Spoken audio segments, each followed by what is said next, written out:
Hey guys, તો finally મારા ઘરેથી પાર્સલ આવી ગયું તો હું એને અનબોક્સિંગ કરું છું. મારી પાસે કાટકનું નથી તો ચપ્પુથી કરું છું. इतना बड़ा बॉक्स है जो मेरे से उठा ही नहीं जा रहा.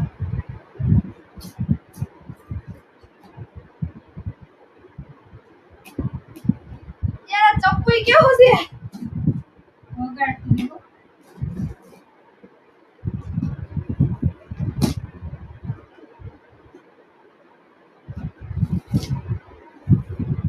फाइनली गाइस खुल्लू तो નથી જ પણ ખુલી જશે. यस एक बड़ा उपहार.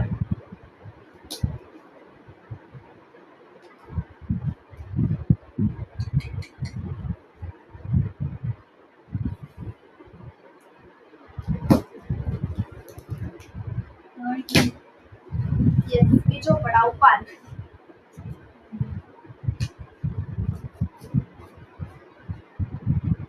પીવા જેવું છે હવે. યસ ફાઇનલી ખુલી. હવે આપણે એક પછી એક બધી જ વસ્તુ જોઈ લેવી છે. સબસે પહેલે તો જે પહેલા હું પહેલા તમને બધાને છે આમ ઉપરથી બતાવી દઉં છું શું શું છે. જોજો આટલી વસ્તુ છે તો હવે હું બધું કાઢું છું એક પછી એક. આપણે જોઈ લઈએ પહેલા બધાથી પહેલા આટલા બધા પેપર છે. હજી કેમ કે આ પેપર સ્પેશિયલ છે ભેળ બનાવવા માટે. કેમ કે અમારે ભેળ બનાવીએ ત્યારે પેપર ઓલવેઝ ઘટતા જ હોય એટલે એ પેપર છે. પછી છે ઇસ ફેવરેટ લસણ કોથમીર અને આ ગ્રીન ચટણી અને પછી છે આખા ખજૂર અને આમલીની ચટણી. તો આ બે પેકેટ છે ચટણીના. અને પછી છે આ શું છે આ પેલા ખટક જે છે એ. પછી ફાઇનલી મારા મમ્મીએ મોકલાવી છે કેરી જે મારી ફેવરેટ છે એ પણ કાચી કેરી. પછી છે આટલા બધા બિસ્કિટ ફાઇનલી. પછી છે ये चौहान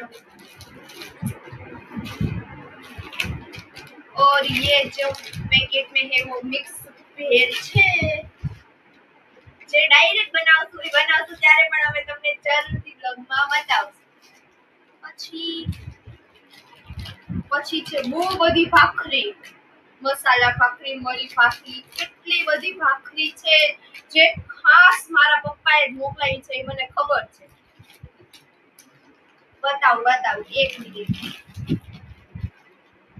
ઓહો યસ ગાઈસ એટલી બધી ભાખરી. પણ એવું નહીં, આ બધી વસ્તુ છે ને આપણે ઘરે હોય ને ત્યારે ડબ્બાના ડબ્બા ભરેલા હોય ત્યારે આપણને ભાવે નહીં. ને અહીંયા આવીએ ને ત્યારે આપણને એટલું મન થાય કે આ ખાવું તે ખાવું. એટલે મારા ઘરેથી બહુ બધું મોકલાઈ દીધું છે.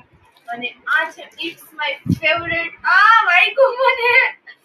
ઇટ્સ માય ફેવરેટ સ્વીટ ચીકી.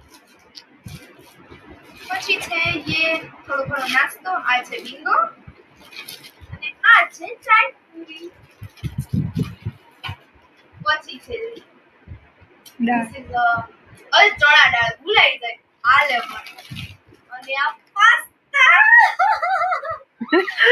કેટલી ખુશ થાઉં છું ગાઈસ. પછી આ વસ્તુ છે આઈ ડોન્ટ નો. આપણે આ ખોલીએ પછી આપણે જોઈએ. ઓ વાવ આમાં ગાંઠિયા છે ગાઈસ. જોઈ લો તમે આની અંદર છે મસ્તીના ગાંઠિયા જે હું અત્યારે થોડા ખાઈ લઉં.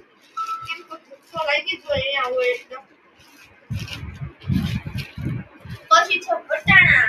એને વાવ હજી એક કેરી નીકળી. This is for gift my માતાશ્રી. કેમ કે કેરી મારા માતાશ્રીએ મોકલી. અને પછી મોકલાવી છે શું લખ્યું? જો ગાઈસ મારા ઘરેથી આવ્યા છે ડ્રાય ફ્રૂટ. કેમ કે હું ડ્રાય ફ્રૂટ જરાય નથી ખાતી, મને નથી ભાવતા. તો મને આટલા જ મોકલાવ્યા છે. અને એમાં મારા પપ્પાએ એક ચિઠ્ઠી લખી છે અને ચિઠ્ઠીમાં લખ્યું છે આ બધું જ ખાઈ જાજે, કાજુ બદામ દ્રાક્ષ કાઈ વધવું ન જોઈએ. લી કરીને પપ્પા. તો મારા પપ્પાએ આવું મને નથી ખાતી બહુ એટલે મને બહુ નથી ભાવતા અને પપ્પા એમ કહે કે તમને બહારના પડીકા ભાવે ઘરનું નથી ભાવતું અને પછી છે મારી ફેવરેટ વસ્તુ આ મિની પિઝા જે અમે રાજસ્થાન ફરવા ગયા હતા ત્યારે લઈ ગયા હતા તો ત્યારથી અમારા ફેવરેટ છે તો હું ગમે ત્યારે નાસ્તો લઈને આવું તો આ વસ્તુ તો લઈને જ આવું તો આ બધો નાસ્તો મને મારા ઘરેથી આવી ગયો છે હું ક્યારની આ કુરિયરનો વેટ કરતી હતી કે ક્યારે કુરિયર આવશે અને ફાઇનલી અત્યારે કુરિયર આવી ગયું તો આટલો બધો નાસ્તો આવી ગયો છે તો હું તમને લોકોને જરાક બતાવું કે જો આમ આટલો બધો નાસ્તો આવી ગયો છે અને ખાસ કરીને મારા આ ડ્રાય ફ્રૂટ્સ જેમાં મારા પપ્પાએ નોટ લખીને મોકલાવી છે તો બસ આટલી વસ્તુ આવી ગઈ છે તો બસ આજ માટે આટલું જ મળી આવે બીજા બધા મેઇન ઓલા મતલબ કે શું કહેવાય ભાઈ બીજા બધા બ્લોગમાં તો ત્યાં સુધી like share and subscribe follow comment બધું બાય બાય